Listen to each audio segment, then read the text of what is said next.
Hello, this is Dr. Kiranmay Pagdala, Senior Consultant Physician, Diabetes and Thyroid Specialist at Medicare Hospitals, Chandanagar. So, April 25th is considered as the World Malaria Day. So, a few health tips regarding malaria discuss చేద్దామని so basically మనకి అందరికీ తెలిసిందే malaria is spread because of mosquitoes. So how we have to control it, ఏం చేయాలి, mosquitoes అట్లా మనకి అంత problem create చేయకుండా మలేరియా ఎఫెక్ట్ అవ్వకుండా ఏం జాగ్రత్తలు తీసుకోవాలనేది ఇంపార్టెంట్.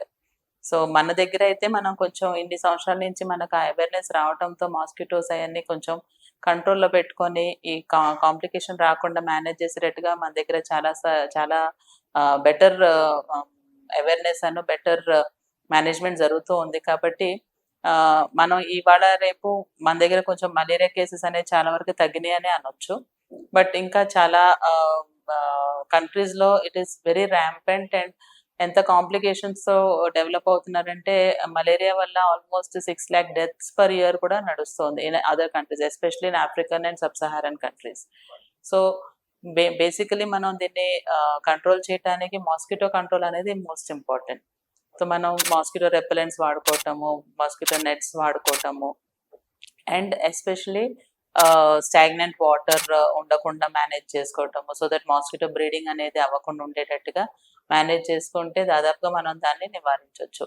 గవర్నమెంట్ కూడా చాలా ఈ ప్రతి సొసైటీలో, అపార్ట్మెంట్ కమ్యూనిటీస్లో ఫాగింగ్ చేసి కాస్త మాస్కిటోస్ని కంట్రోల్ చేసేటట్టుగా గవర్నమెంట్ కూడా చర్యలు తీసుకుంటోంది.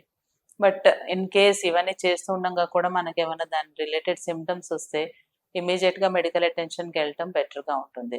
బికాజ్ ఫీవర్ వచ్చింది, ఏదో మనం పారాసిటమాల్ వాడాము తగ్గిపోతుందిలే అని అనుకొని దాన్ని మనం లేట్ చేసే కొంది దానివల్ల కాంప్లికేషన్స్ వచ్చే రిస్క్ ఎక్కువ ఉంటుంది. సో మనము ఎన్కౌంటర్ చేసే దాంట్లో ఇండియాలో బేసిక్గా కామన్గా మనం 2 రకాల మలేరియాలు అనేది ఎన్కౌంటర్ చేస్తాం. ఒకటి సింపుల్ మలేరియా ఉంటుంది, ఒకటి కాంప్లికేటెడ్ మలేరియా ఉంటుంది. సో సింపుల్ మలేరియా మనకు అంత పెద్ద ప్రాబ్లం క్రియేట్ చేయదు. బట్ కాంప్లికేటెడ్ మలేరియా కనుక ఎఫెక్ట్ అయింది అంటే దానివల్ల వేరే ఆర్గన్స్ మీద ఎఫెక్ట్ అవ్వచ్చు, ఎస్పెషల్లీ లివర్, కిడ్నీస్ మీద ఎఫెక్ట్ అవ్వచ్చు, బ్లడ్ మీద తేడా పడవచ్చు. సో అటువంటి ఏమైనా కాంప్లికేషన్స్ వచ్చి బ్రెయిన్ దాకా కూడా స్ప్రెడ్ అయ్యే రిస్క్ ఉంటుంది, where we call it as cerebral malaria. So అటువంటి ఏమైనా కాంప్లికేషన్స్ వచ్చినప్పుడు అప్పుడు మనం హడావిడిగా మెడికల్ అటెన్షన్కి వచ్చినా ఒక్కొక్కసారి అది లైఫ్ థ్రెటనింగ్ ఇష్యూస్ కింద కూడా దారితీయచ్చు. So coming to medical attention, immediately symptoms ఏమైనా డెవలప్ అయినప్పుడు రావటం అనేది is of utmost importance. Thank you.